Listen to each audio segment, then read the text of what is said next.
Hello, today we are going to learn about triggers. So what is the main intention of writing the trigger on a table, and what are the uses of a triggers, and when to use, and in which business case scenarios we are going to use these triggers. All this we are going to learn about today. So before going to the topic, if you are visiting my channel for the first time, please do subscribe.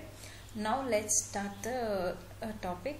Say triggers. Main trigger means an event. Whenever the event occurs, the some action has to perform on a table or on a column. So this means the trigger. So mainly in the database terminology, if you say, the triggers will perform on a table or on a column. Okay, so triggers will be, we write in two ways, like for each row and for each statement. Okay, for each row or statement, which means for each row means on each and every row, whenever it inserts or it updates or deletes, whenever the any operation is performed on each row, so this trigger will perform whatever the business logic is applied in on this trigger, that will perform on each and every row. Okay, and on statement means if one operation is performed, so whatever the specific reason we mentioned, only that time it will perform. Trigger will get fired. Okay, so that is mainly for each row and for each statement. Okay, so and also triggers will be like before insert, update or delete we can write, and after insert, update or delete means like, see, for example, if you consider one example here, company table is there. So on we mainly write triggers on the table. Okay, for each and every table there can be more than one triggers as well. So if we have a more than one triggers, then based on alphabetical order it will get executed. Okay, so we can write more than one trigger on a single table as well. Okay, so mainly here you see here company table is there, right? So on this table, if you perform any insert, update or delete operations, okay, so mainly these CRUD operations only we perform, right, based on a table, on the table. So on these operations, whenever we execute, so this trigger will perform on these operations each and every time, based on whatever we write a trigger or function, right, that business logic will get executed. Now let's see the example so that you will get a clear idea what we are talking about. Okay, so here first I am going to create trigger, create, so this is the syntax, create trigger, and then trigger name. Trigger name should specify, whenever we look at the trigger name itself, what are the operations are performing in this trigger. It should be like this meaningful name we have to give, otherwise it is very difficult to identify what purpose of the trigger is. We are writing that all unless we go into the body we cannot get the meaning. Okay, so that when you write the trigger name itself, the meaning should it identify. Okay, so here I am writing the trigger on a company table. Okay, underscore, so audit information I am going to insert right now. Okay, so audit information, and this is the trigger, right? So underscore trg I am giving. This is the meaning of this trigger name. Okay, and so after, here I am writing after insert. Okay, after insert, before insert or update or delete also you can write, after insert or update or delete also you can write. So I am just showing one example here. After insert on which table? Company table, right? So company, here company table, and then here for each row. For each row this trigger has to perform. Okay, for each row execute procedure.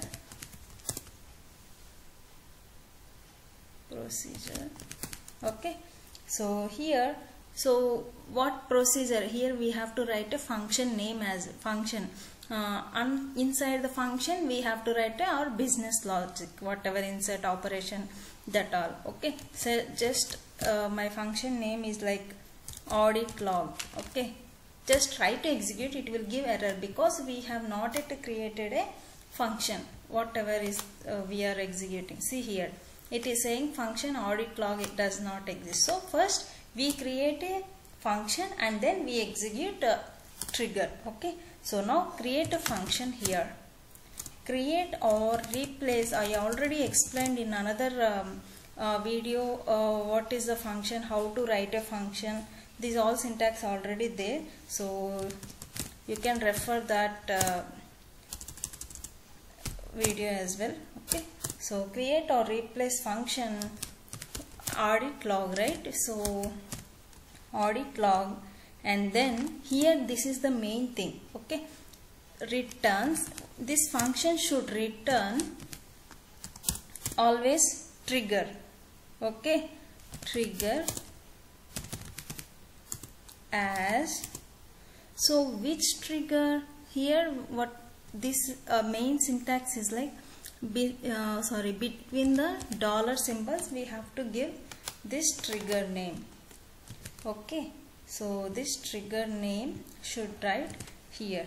Okay, should so this is like trigger name, and then now you write a function body. Okay, begin here, and then now insert logic you have to write insert into emp underscore audit table. Inside, whenever insert after insert operation is performed on company table, at the same time after inserting into the company table, the one more record has to insert into the employee audit table as well. Okay, so here id comma employee name comma and salary, these three columns also has to insert.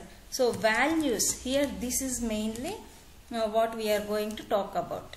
Okay, values, new dot, which means at present latest values what are the inserted into the particular row in a company table, that value, same values has to insert into employee audit table as well. Okay, so new dot id, these are new dot id means these columns are like from company table, that column names we have to give here. Okay, so new dot in company table, employee name column is like name, so I'm giving that same name. Okay, so here, and then salary also new dot salary. Okay, this salary column is whatever they defined in the company table, you see here, this one, right? Okay, that one. And then here one more column also is there, entry date only, or else we'll check one more time.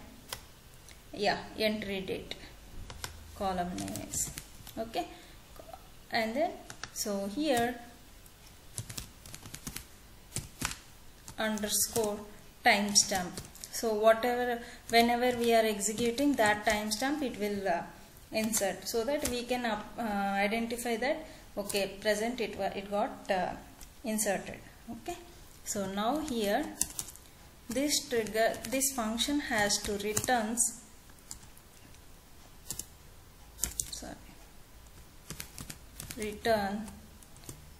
new, means the present new values it has to return. Okay, and then now ends the body. Okay, now this function also we are going to end it. Okay, so where is this trigger, right? So this is the syntax. Okay, and then language, so PL PG SQL. Just this is the syntax, nothing more than this. Okay, now try to execute this function. Sorry, return spelling. Okay, now just execute this function. See, this function is executed successfully. Now execute this trigger. Okay, so both were executed. If you want, you can cross verify the company table. Refresh it here.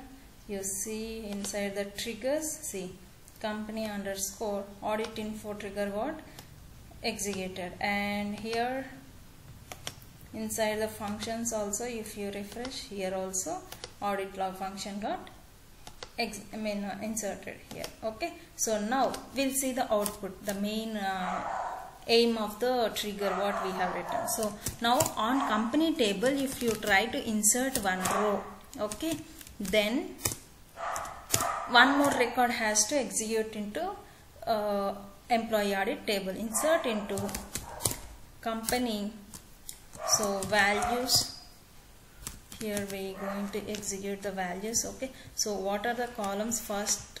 Before that we execute select star from company table. Okay, so now just execute this. How many rows were there here? We have total 10 rows, right? So now we'll insert one more row as well. Okay, so 11th row, and this name is like swag, something like that. I'm just keeping one name, and then some age, and then some address. Okay, next so salary is 30,000. Okay, and some date you can give it here, some 2020 0101. Okay, so this I'm just executing it. Before executing insert time, I have not yet executed. Okay, before executing insert, just check select star from employee audit table, so that you will get a clear idea after insert what has happened clearly. See, here already 2 rows were there. Okay, now we'll just try to insert one row in the company table. Okay, what happened?